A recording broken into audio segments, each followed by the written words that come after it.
Shuti yanjye ndagusuhuje mu izina rya Yesu Kristo, mwami w'amahoro. Yesu Kristo Mesiya akwishimire kandi akomeza abane nawe kuko aragukunda. Haleluya, haleluya. Rero nifuje ko tuganira ijambo ry'Imana, Bibiliya ibyahumetswe n'Imana. Navuga ngo Bibiliya ijambo ry'Imana ibyahumetswe n'Imana bigira umumaro wo guhindura umuntu. Icyo ako ni akamaro k'ijambo ry'Imana, kandi ndakwifuriza ko mu buzima bwawe ukunda ijambo ry'Imana, ko ijambo ry'Imana niryo rihindura umuntu, rikamuhindura imico ye yo mu muryango, imico yakuriyemo, imico yabamo, imico ihindagurika bitewe n'aho turi n'aho tuba. Ariko ijambo ry'Imana niryo funguro ry'ubugingo mu buzima bwacu, kugira ngo tuzagire valeur, agaciro, intangagaciro nzima za Kristo. Kuko umukristo utagira ijambo ry'Imana mu mutima we aba ameze nk'umuntu utarya, akagwara bwaki cyangwa akarwara indwara zinyuze mu mirire mibi. Natwe rero ijambo ry'Imana niryo rigaburira ubugingo bwacu bikagaburira umwuka ubugingo Imana yaduhaye kugira ngo tuzaraga ubugingo buhoraho. Shalom shalom. Nifuje ko tuganira uyu munsi ku kintu cyitwa urukundo. Love, the love, three type of love, ubwoko butatu bw'urukundo, ariko urukundo nshatse kuvuga it's agape, urukundo Imana yakunze abari mwese. Haleluya. Nifuza kuvuga rero ku kintu cyitwa urukundo. Mu itegeko Imana yatanze hari amategeko Imana yahaye Mose, umuhereza amategeko 10 ku musozi wa Sinayi. Irangije Yesu ari kuza hano ku isi aravuga ati sinaje nje gukuraho amategeko ubwo naje nje kuyakomeza, ariko umuntu ntabwo atarwagwa n'amategeko gusa, ahubwo atwarwa no kwizera, akizera Yesu Kristo nk'umucunguzi waje kugira ngo atuvaneho umutwaro w'amategeko yaratunaniye, kugira ngo umwizera wese ahabwe ubugingo buhoraho. Haleluya. Muri ayo mategeko rero Yesu yaje gukomeza, yaravuze mu mategeko 10 ko tubona ubwoko butatu bw'amategeko. Hari amategeko ari morale, amategeko ari symbolique, n'amategeko ari ubwoko butatu bw'amategeko ari morale, symbolique. Sinzi uko nabigusobanurira neza, ariko ubwo bwoko kari butatu, icyo ubwoko butureba ni amategeko 10 Imana yaduhaye, kabiswe nuko ashamikiyeho n'andi yose. Ariko amategeko ubu ngubu ntabwo ari mu rupapuro cyangwa mu byanditswe gusa, ahubwo ari mu mitima yacu. Haleluya. Imana yanditse mu mitima yacu amategeko. Rero nifuza ko tuganira ikintu cyitwa urukundo. Yesu mu mategeko nkuko twari kubivuga, amategeko abiri ya mbere harimo kunda mugenzi wawe nkuko wikunda, ukundisha Imana umutima wawe wose n'ubwenge bwawe wose n'ibyo ufite byose. Haleluya. Kundisha Imana ibyo ufite byose. Urumva ikintu gikomeye cyane. Hano mu kirimi nigamo turavuga ngo select azur as teyesh siven bol teyesh lerken bol. Kundisha Imana umutima wawe wose, ubwenge bwawe wose, ibyo ufite byose bibe hari ibyo gukunda Imana. Ibyo bakunguka byose aba ari ibyo gukunda Imana. Haleluya. Ibyo ngibyo none urangiza ukunde mugenzi wawe nkuko wikunda. Ibyo bintu urangiza kubikora. Irukundo rukuye mu mategeko yose. Ukunze mugenzi wawe ntabwo wamwica. Ukunze mugenzi wawe ntabwo wazana amoko cyangwa uruhu, ntabwo waronda uruhu. Ukunze mugenzi wawe ntabwo wamugambanira. Ukunze mugenzi wawe ntabwo wamwambura umugore we. Ukunze mugenzi wawe ntabwo wajya kumwiba. Ukunze mugenzi wawe ntabwo wamugorera ikibi. Kuko urukundo niko tugiye gusoma. Dusome urukundo icyo ruvuga hano mu Bakorinto 13:4, definition y'urukundo basobanuye urukundo rwarwo. Abakorinto 13:4. Korintus ni tizen haron ni. 1 Corinthians 13:4. Urukundo rurihangana rukagira neza. Urukundo ntirugishari. Urukundo ntirwirarira, ntirwihimbaza. Ntirukora ibiteye isoni. Ntirushaka ibyarwo. Ntiruhutiraho. Ntirutekereza ikibi ku bantu. Ntitwishimira gukiranurwa kw'abandi, ahubwo rwishimira ukuri. Rurababarira byose, rwizera byose, rwiringira byose, rwihanganira byose. Haleluya. Urukundo ntabwo ruzashira. Guhanura kuzarangizwa, no kuvuga indimi kuzagira iherezo, ubwenge nabwo buzagira iherezo. Haleluya. Ibi ngibi ni urukundo icyaricyo. Oh haleluya, ndabikunda cyane. Uru ni urukundo. Urukundo umubyeyi akunda umwana we. Hari urukundo umubyeyi akunda umwana we, hari urukundo Yesu yadukunze ariko tuvuga agape. Hari urukundo umuntu akunda umuntu uzamubera umugore we, akunda umugore we. Ariko urukundo ngiye kuvuga ni urukundo rwitwa agape. Byose hamwe ni urukundo.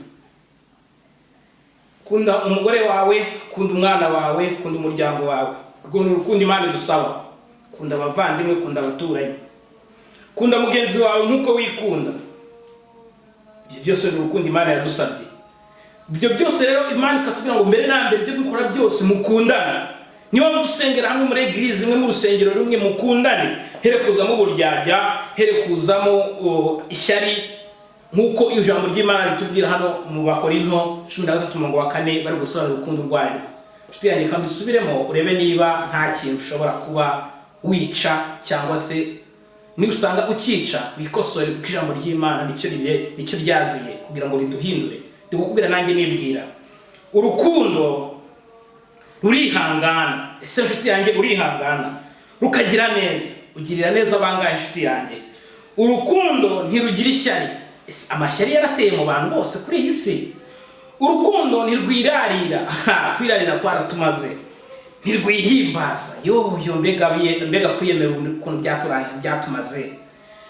Ntirukora ibiteye isoni. Mbega ibiteye isoni, imyambaro ipfuye, imvugo zipfuye, nta sinzi ukuntu nabivuga. Yesu atubabarire kuko atuganze. Ntirushaka ibyarwo. Mbega kwikubira. Mbega abantu babaye banyamwikunda. Ntiruhutiraho. Mbega abantu badapanga, batagira gahunda, batagisha inama, ahubwo bagahutira ibintu byose. Ijambo ry'Imana mu ndirimbo baravuga ngo utunganira Imana ubudasiba. Tunganira Imana ubudasiba, cyuhora uyisenga kandi uyumvire. Aho ngaho kijya gifata ku mutima ngo mu byo ukora byose wihutiraho ujya wumvira umwuka. Shiti yanjye sinzi ukuntu wumvira Imana, ukuntu wumvira umwuka wera ubuzima bwawe. Ikibazo ugahutiraho kandi ufite umujyanama. Umwuka wera niki? Umwuka wera ni umujyanama, umwuka wera ni umuyobozi. Uryama muri kumwe, ukabyuka muri kumwe, ukagenda muri kumwe, umuntu akakubabaza muri kumwe, akakunezeza muri kumwe. Ariko ikibabaje nuko dufata imyanzuro tuvuga ngo umwuka wera mujyanama muri ki? Umwuka wera w'Imana muyobozi ngwino. Umwuka wera kuyobora mu izina rya Yesu. Wera guhutiraho nshuti yanjye, ntirutekereza ikibi ku bantu. Analyze za mazabantu. Ukajya gutekerereza umuntu n'ibyo atazi, ukajya gutekerereza umugenzi wawe n'ibyo atazi, ugasanga ibintu byabaye ibintu byo gutekereza ku bandi kandi gutekereza ikibi. Kugira ngo ntirutekereza ikibi ku bantu, tekereza ibyiza ku bantu, wari gutekereza ibibi gusa. Nurangiza ubibwira umujyanama wa Mwuka wera. Ntirwishimira gukiranirwa kw'abandi. Mugenzi wawe mwasenganaga araguye, yaruririmbye, niwo wa mbere urajya kuvuga ati n'ukuntu yaririmbaga, yatwiyemeragaho. Ntabwo urababara ngo ntitwishimira gukiranirwa kw'abandi. Ntabwo uravuga ati byibuze mugenzi wanjye yankomezaga, byibuze mugenzi wanjye yamperezaga, twafatanyaga. Wumve birakubabaje, ahubwo urabwambye kujya kumusebya no kumusenyasenya. Wakagombye kwicara ukabwira Mwuka wera ati Mwuka wera we mfashe uyu muntu tumubohoze, imbaraga z'umubiri zimuveho, yongera agaruke mu murimo. Haleluya. Dukomezanye. Haleluya. Ariko gusenya, dore abapasiteri bari gusenyana, dore abavuga butumwa bari gusenyana, dore abaririmbyi bari gusenyana, abakristo bo byarabamaze. Itorero ry'Imana, Yesu ari gusaba urukundo mu itorero ry'Imana. Haleluya. Yesu cyadushakamo mu rukundo mu itorero. Ni mpamvu abapagani basigaye bashaka Kristo urukundo. Ugasanga umupagani ntagashobora kurya mugenzi watariye, niba hari ikintu yungutse agafatamo gakeya, niba wamutuye imfukire cyangwa se niba hari umuntu wamugiriye neza akibuka ko yaheza mugenzi we, kandi ntabwo ari umukristo usanzwe, n'umuntu wibereye aho ngaho. Ariko ugasanga twebwe umukristo uri muri haleluya mukavuye no mu cyotsi. Ibyo byihorere, gira urukundo. Haleluya. Gira urukundo. Ntirwishimira gukiranirwa kw'abandi. Reka kuvuga ngo nawe se yagwa, nawe ahubwo bikubabaza bigira umutwaro nurangiza umusengere. Ahubwo rwishimira ukuri. Abantu ukuri. Yesu nawe ni ukuri. Yesu ni inzira y'ukuri n'ubugingo. Abantu niba umuntu ntabwo bivuze ngo umushireho ikinyoma, ntibivuze kumworosa.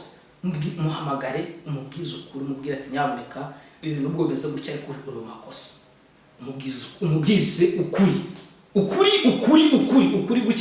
gucya muzika ariko ntabwo gushya ukuri. ukuri. Haleluya.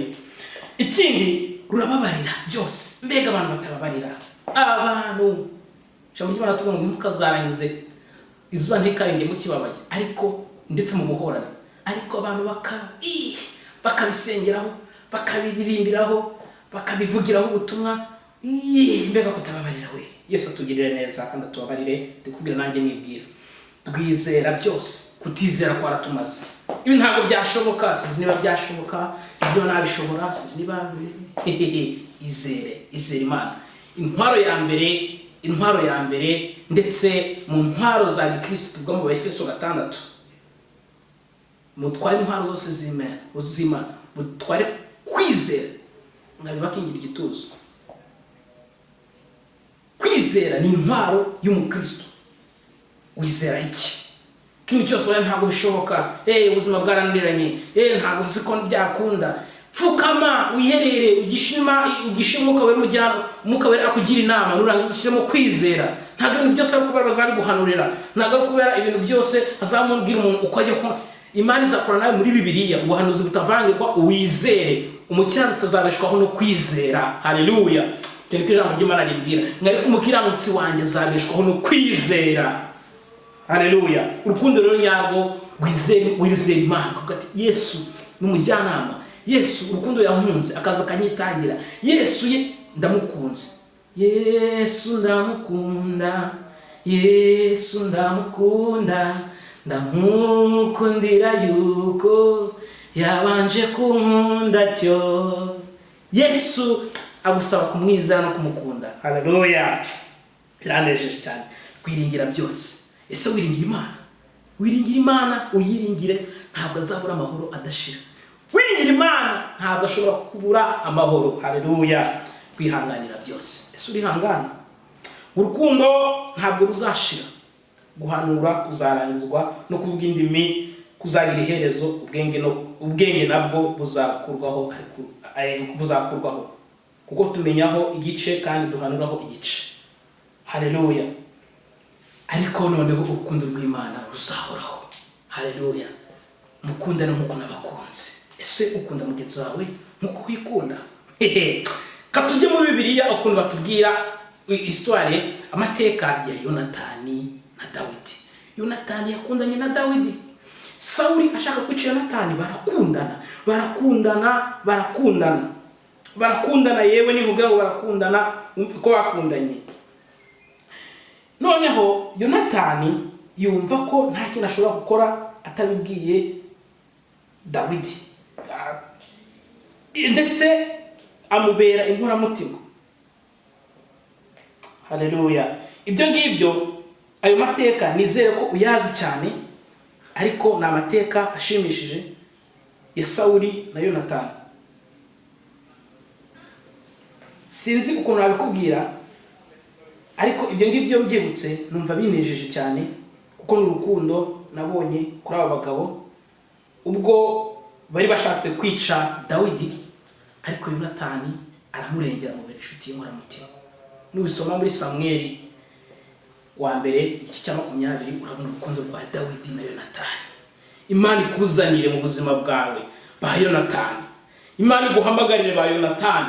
Haleluya. Imana iguhamagarire ba Yonatani mu izina rya Yesu. Imana iguhamagarire ba Yonatani, inshuti z'umumaro. Ubundi tugira inshuti z'umumaro ko dufite intoki eshanu. Hari abantu bagira agatoki ka hano bita akaregeya. Akaregeya ushobora kubura kurya isosi ntacyo kakumarira, akaregeya ntikagutokora. Intoki zose zifite umumaro, ariko akaregeya ni ukwizunguza gusa, nta kintu kakumarira. Hari abantu tugira inshuti ugasanga ni uturegeya gusa, nta kiyakumarira, ni ukukunegura, ni ukugusenya, ni ukukugambanira, ni ukukuvuga ibibi gusa, ni ukukugendaho byanze bikunze gasawuri. Ariko none icyo nkundira Imana ni uko abikora agusunikira mu mugambi w'Imana. Imana ikakohereza ba Yonatani. Haleluya. Imana ikohereze ba Yonatani. Tujye muri Zaburi. Ni igitabo cya Dawidi, indirimbo za Dawidi yaririmbye, ariko nawe yavuze urukundo, aririmba urukundo rw'Imana, urukundo Imana yamugiriye neza ikabana nawe ikamutabara ndetse ikamurengera. Kadusome kuri twumva ukuntu wavuze ariko ngeweho nzazanwa n'imbabazi zawe nyinshi mu nzu yawe, kuko nkubashye nkikubita hasi nsenge nerekeye urusengero rwawe rwera. Uwiteka kubwo gukiranirwa kwawe ujye unyobora, kuko banyubikiye, umpanurire inzira zawe aho nyura.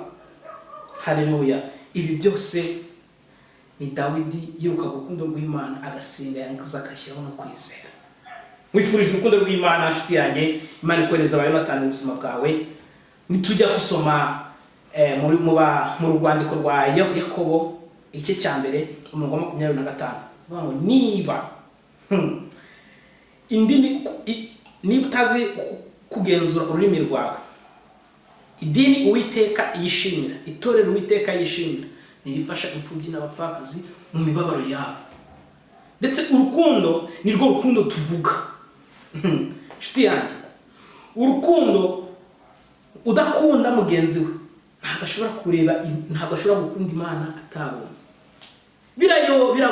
Birayoberanye abantu bavuga ati nkora neza ngagerageza gukunda, ariko abantu bakanyitura ibibi. Nshuti yanjye, kora neza wigendere. Twaririmbye ngo tuzabona ibihembo byiza nidutabaruka.